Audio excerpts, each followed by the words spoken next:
तो साथियों, जैसा कि आप सभी अवगत हैं कि निष्ठा एफएलएन प्रशिक्षण प्रदेश में 15 अक्टूबर 2021 से दीक्षा पोर्टल के माध्यम से शुरू किया जा चुका है और इसी क्रम में मॉड्यूल 7 और 8 1 जनवरी 2022 से लॉन्च किए जा चुके हैं। और आज हम आपके समक्ष मॉड्यूल 8 सीखने के आकलन की प्रश्नोत्तरी करने जा रहे हैं जो दीक्षा पे है,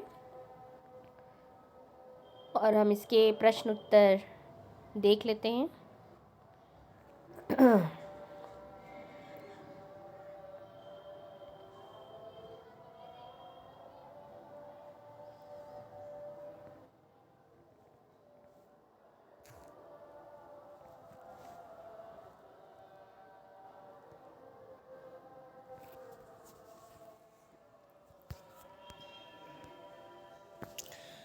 इससे पहला प्रश्न है, कौन सा पोर्टफोलियो का हिस्सा नहीं है? कक्षा में उत्तर देना पोर्टफोलियो का हिस्सा नहीं है।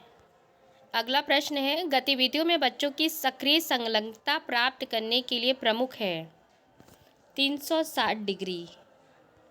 अगला प्रश्न, शिक्षक को द्वितीय भाषा पर बल नहीं देना चाहिए। कब? जबकि यदि बच्चा सहज नहीं है तो दूसरी भाषा पर बल नहीं देना चाहिए। अगला प्रश्न है, निम्नलिखित में से कौन सा रूब्रिक को आकलन के साधन के रूप में प्रयोग करने के लिए सही नहीं है? एक शिक्षक के लिए बच्चे को उत्तीर्ण या अनुत्तीर्ण करने का अवसर सही नहीं है। अगला प्रश्न है, एक बच्चा एक पंक्ति में रखी वस्तुओं को छू और गिन रहा है। शिक्षक बच्चे की डैश में प्रगति का अवलोकन कर रहा है। बुनियादी संख्या ज्ञान का अवलोकन कर रहा है। अगला प्रश्न है, खिलौनों और शैक्षणिक खेल सामग्री को विकासात्मक रूप से उपयुक्त, सांस्कृतिक रूप से उचित और डैश होना चाहिए।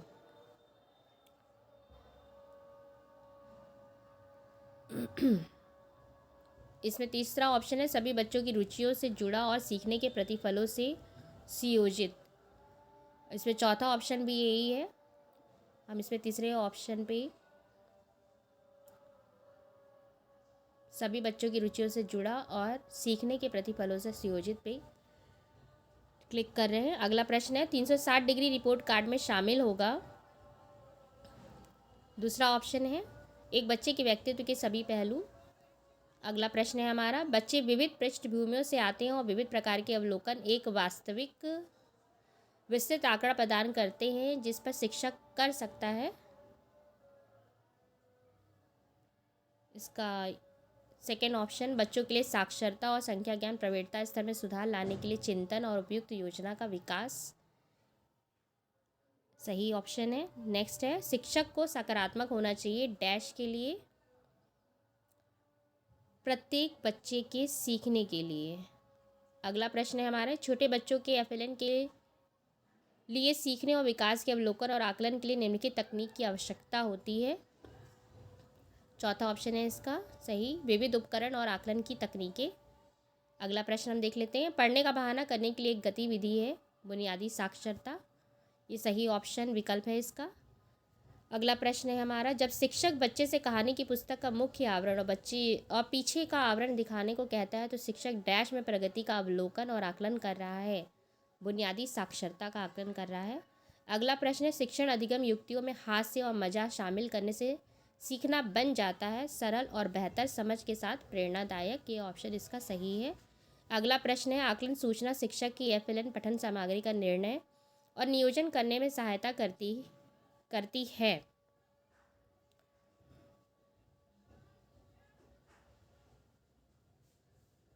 बच्चों के सीखने को सतत अवलोकन के साथ उपयुक्त शिक्षण विधि का प्रयोग करते हुए पढ़ाने और मार्गदर्शन के लिए, इसका पहला ऑप्शन जो है वो सही है।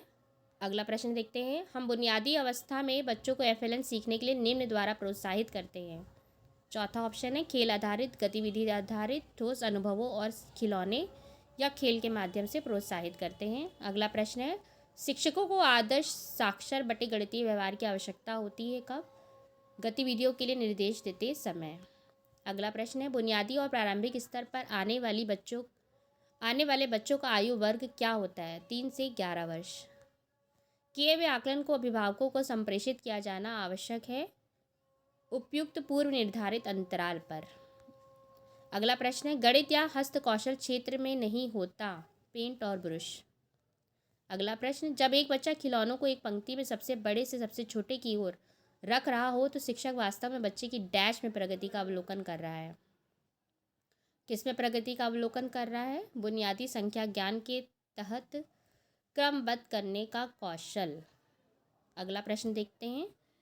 ये हमारे सारे क्वेश्चन हमने अटैम्प्ट किए हैं, अब इसको सबमिट करके हम देखते हैं। तो हमारा स्कोर 20 में 20 है। हम एक बार और रीडू कर लेंगे ताकि और कोई नए प्रश्न हो तो वो भी आपके समक्ष आ जाएं। एक HPC होलिस्टिक प्रोग्रेस कार्ड के संकेतकों में शामिल है। इस तरह के प्रश्नों में जब एक से ही ऑप्शन लग रहे हैं तो थोड़ा ध्यान देंगे। संप्रेषण और सहयोग 3 ऑप्शनों में लास्ट में आ रहा है और इसमें जिसमें हम क्लिक कर रहे हैं वो सेकंड ऑप्शन है। 21वीं शती कौशल जैसे कि समीक्षात्मक चिंतन, समस्या समाधान, सृजनात्मकता, संप्रेषण और सहयोग, ये वाला ऑप्शन सही है। नेक्स्ट करते हैं। निम्नलिखित में कौन सा रूब्रिक को आकलन के साधन के रूप में प्रयोग करने के लिए सही नहीं है? एक शिक्षक के लिए बच्चे को उत्तीर्ण या अनुत्तीर्ण करने का अवसर। अगला प्रश्न देखते हैं। एक PC कार्ड धारक और स्कूल के बीच एक महत्वपूर्ण कड़ी होगा और इसके साथ नियमित अभिभावक शिक्षक मीटिंग होगी। अपने बच्चों की समग्र शिक्षा और विकास में अभिभावकों बटे परिवारों को सक्रिय सहभागी बनाने के लिए, ये सही ऑप्शन है। अगला प्रश्न देखते हैं। बुनियादी साक्षरता और संख्या ज्ञान के लिए आकलन डैश सुनिश्चित करने में सहायता करता है। चौथा ऑप्शन इसका सही है विकल्प। सीखने की अयोग्यताओं और संभाव्य योग्यताओं की प्रारंभिक पहचान है, सही ऑप्शन। अगला प्रश्न। गतिविधियों में बच्चों की सक्रिय संलग्नता प्राप्त करने के लिए प्रमुख है 360 डिग्री। अगला प्रश्न। बच्चे विविध पृष्ठभूमियों से आते हैं और विविध प्रकार के अवलोकन एक वास्तविक विस्तृत आकलन प्रदान करते हैं जिस पर शिक्षक कर सकता है। तीसरा ऑप्शन है। बच्चों के साक्षरता और संख्या ज्ञान प्रवीणता स्तर में सुधार लाने के लिए चिंतन और उपयुक्त योजना का विकास। अगला प्रश्न। कक्षा, पुस्तकालय या साक्षरता क्षेत्र में निम्नलिखित नहीं होता। Block building. अगला प्रश्न। बाल केंद्रित समय पर किया गया आकलन बच्चों को स्कूल के लिए तैयार होने और डैश में मदद करेगा। तो इसका तीसरा ऑप्शन है। उन्हें स्वस्थ, संज्ञानात्मक और भावात्मक रूप से सक्षम व्यक्ति के रूप में विकसित करने में मदद करेगा। अगला प्रश्न है हमारा। जब शिक्षक बच्चे से कहानी की पुस्तक का मुख्य आवरण और पीछे का आवरण दिखाने को कहता है तो शिक्षक डैश में प्रगति का अवलोकन और आकलन कर रहा होता है। बुनियादी साक्षरता इसका सही विकल्प है। अगला प्रश्न देखते हैं। गणित या हस्त कौशल क्षेत्र में नहीं होता है। पेंट और ब्रश इसका सही विकल्प है। अगला प्रश्न। बुनियादी साक्षरता और संख्या ज्ञान प्रशिक्षण में होना चाहिए प्री स्कूल और सभी प्राथमिक शिक्षकों को। अगला प्रश्न। छोटे बच्चों के FLN के लिए सीखने और विकास के अवलोकन और आकलन के लिए निम्नलिखित तकनीक की आवश्यकता होती है। तो विविध उपकरण और आकलन की तकनीकें हैं।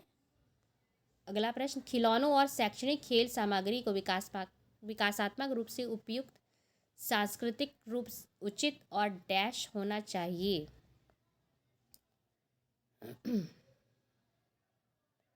तीसरा विकल्प है इसका सभी बच्चों की रुचियों से जुड़ा और सीखने के प्रतिफलों से सुयोजित। इसका चौथा ऑप्शन भी यही है। हम तीसरे पे क्लिक कर रहे हैं और नेक्स्ट कर देते हैं। निम्नलिखित में से कौन सी FLN गतिविधि नहीं है? पेंसिल को निर्दिष्ट डिब्बे में रखना FLN गतिविधि नहीं है। गणित या हस्त कौशल क्षेत्र शिक्षकों को बच्चों के बारे में एक अपरिपक्व आकलन प्रदान करेगा। कौन सा आकलन प्रदान करेगा? संज्ञानात्मक विकास।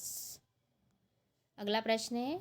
जब एक बच्चा खिलौनों को एक पंक्ति में सबसे बड़े से सबसे छोटे की ओर रख रहा है तो शिक्षक वास्तव में बच्चे की डैश में प्रगति का अवलोकन कर रहा है। इसमें तीसरा विकल्प है बुनियादी संख्या ज्ञान के तहत क्रमबद्ध करने का कौशल। अगला प्रश्न है। आकलन सूचना शिक्षक की FLN पठन सामग्री का निर्णय और नियोजन करने में सहायता करती है।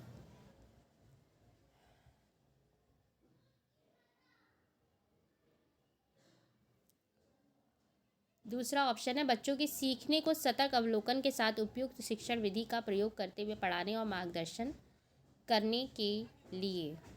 अगला प्रश्न। निम्न कौन सा पोर्टफोलियो का हिस्सा नहीं है? कक्षा में उत्तर देना पोर्टफोलियो का हिस्सा नहीं है। अगला है बुनियादी और प्रारंभिक स्तर पर आने वाले बच्चों का आयु वर्ग क्या होता है? 3 से 11 वर्ष होता है, सही विकल्प तीसरा है।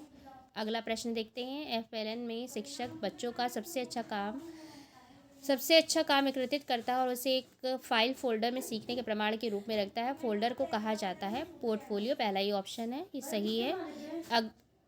सारे प्रश्न हमने अटेम्प्ट कर लिए हैं और अब हम देखते हैं इसमें हमारा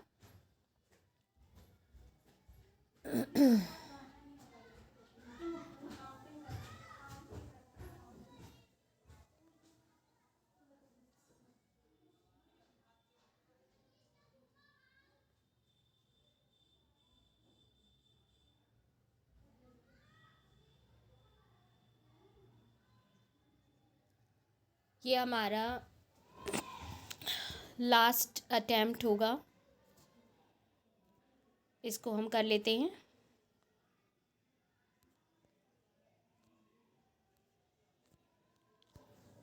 गतिविधियों में बच्चों की सक्रिय संलग्नता प्राप्त करने के लिए प्रमुख हैं 360 डिग्री 360 डिग्री रिपोर्ट कार्ड में शामिल होगा एक बच्चे के व्यक्तित्व के सभी पहलू, एक बुनियादी अवस्था में बच्चों को एफएलएन सीखने के लिए निम्न द्वारा प्रोत्साहित करते हैं, खेल आधारित, गतिविधि आधारित, ठोस अनुभवों और खिलौने बटे खेल के द्वारा। ये सही ऑप्शन है। नेक्स्ट, शिक्षण अधिगम युक्तियों में हास्य और मज़ा शामिल करने से सीखना बन जाता है मज़ेदार, जटिल, भ्रामक, सरल और बेहतर समझ के साथ। ये तीसरा ऑप्शन है इसका, सरल और बेहतर समझ के साथ, प्रेरणादायक। अगला प्रश्न देखते हैं, खिलौने वाले टेलीफोन और बोलती पुस्तकें तकनीकी सहायता प्राप्त खिलौने हैं जो काफ़ी हद तक डैश को बढ़ावा देती हैं। इसका पहला ही ऑप्शन है, भाषा और संप्रेषण कौशलों को बढ़ावा देती हैं। अगला प्रश्न है, शिक्षकों को आदर्श साक्षर गणितीय व्यवहार की आवश्यकता होती है जब वो गतिविधियों के लिए निर्देश देते हैं उस समय। अगला प्रश्न है, अभिभावक घर पर बुनियादी साक्षरता को बढ़ावा और प्रोत्साहन डैश निश्चित करके दे सकते हैं। पहला ही ऑप्शन है, आयु उपयुक्त श्रेणीबद्ध कहानी पुस्तकें, खिलौने और हस्त कौशल्य वस्तुएं देकर। अगला प्रश्न, पढ़ने का बहाना करने के लिए गतिविधि है बुनियादी साक्षरता। अगला, बाल केंद्रित समय पर किया गया आकलन बच्चों को स्कूल के लिए तैयार होने और डैश में मदद करेगा। इसका दूसरा विकल्प है, उन्हें स्वस्थ, संज्ञानात्मक और भावात्मक रूप से सक्षम व्यक्ति के रूप में विकसित करने में। नेक्स्ट, भाषा से 360 रिपोर्ट है समग्र और बहुआयामी। अगला प्रश्न, शिक्षक बच्चे से कहानी की पुस्तक का मुख्य आवरण और पीछे का आवरण दिखाने के लिए कहता है तो शिक्षक डैश में प्रगति का अवलोकन और आकलन कर रहा है बुनियादी साक्षरता में। अगला प्रश्न, एक एचपीसी कार्ड और स्कूल के बीच एक महत्वपूर्ण कड़ी होगा और इसके साथ ही नियमित अभिभावक शिक्षक मीटिंग होगी। चौथा ऑप्शन है, अपने बच्चों की समग्र शिक्षा और विकास में अभिभावकों बटे परिवारों की सक्रिय सहभागी बनाने के लिए। छोटे बच्चों की एफएलएन के लिए सीखने और विकास के अवलोकन और आकलन के लिए निम्नलिखित तकनीक की आवश्यकता होती है। तो विविध उपकरण और आकलन की तकनीकें हैं। अगला प्रश्न, बच्चे विविध पृष्ठभूमियों से आते हैं और विविध प्रकार के अवलोकन एक वास्तविक विस्तृत आकलन प्रदान करते हैं जिस पर शिक्षक कर सकता है। चौथा ऑप्शन है इसका, बच्चों की साक्षरता और संख्या ज्ञान प्रवृत्ता स्तर में सुधार लाने के लिए चिंतन और उपयुक्त योजना का विकास। अगला प्रश्न है, बुनियादी साक्षरता और संख्या ज्ञान की शिक्षण अधिगम प्रक्रिया में खिलौना आधारित शिक्षण विधि को एकीकृत करने का अंतिम लक्ष्य है।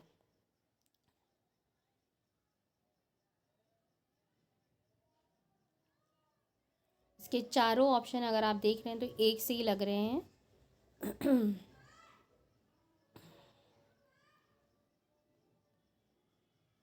उच्च श्रेणी के विकासात्मक उपयोग पुस्तकों का आनंद लेने स्वतंत्रता पूर्वक। इसमें तीसरा ऑप्शन है,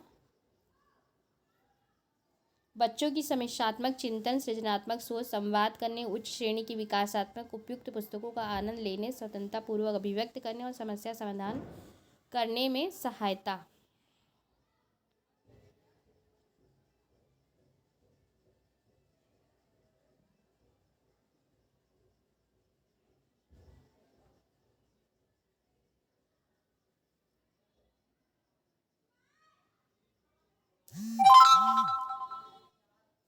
ये इसका सही विकल्प है। अगला प्रश्न देखते हैं, गणित या हस्त कौशल क्षेत्र शिक्षकों को बच्चों के बारे में एक अपरिपक्व आकलन प्रदान करेगा।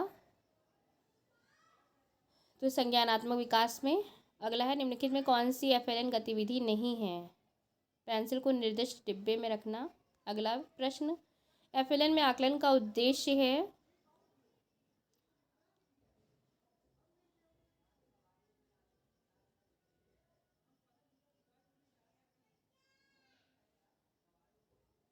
सेकेंड ऑप्शन है, बुनियादी अवस्था पे काम करने वाले शिक्षकों को बच्चों की साक्षरता और संख्या ज्ञान के सीखने के स्तर के बारे में ठोस सूचना प्रदान करना, ये एक उद्देश्य है।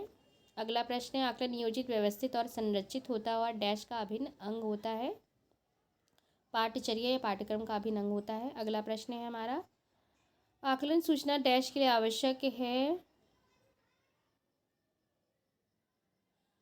चौथा ऑप्शन है हमारा, विकासात्मक उपयुक्त एफएलएन कार्यक्रम के नियोजन एवं कार्यान्वयन के लिए। अगला, हम इसको सबमिट करके अब यहीं से स्कोर अपना देख सकते हैं। इस तरह से हमने ये प्रश्नोत्तरी आपके समक्ष की है, जिससे कि आपको भी मदद मिलेगी। धन्यवाद।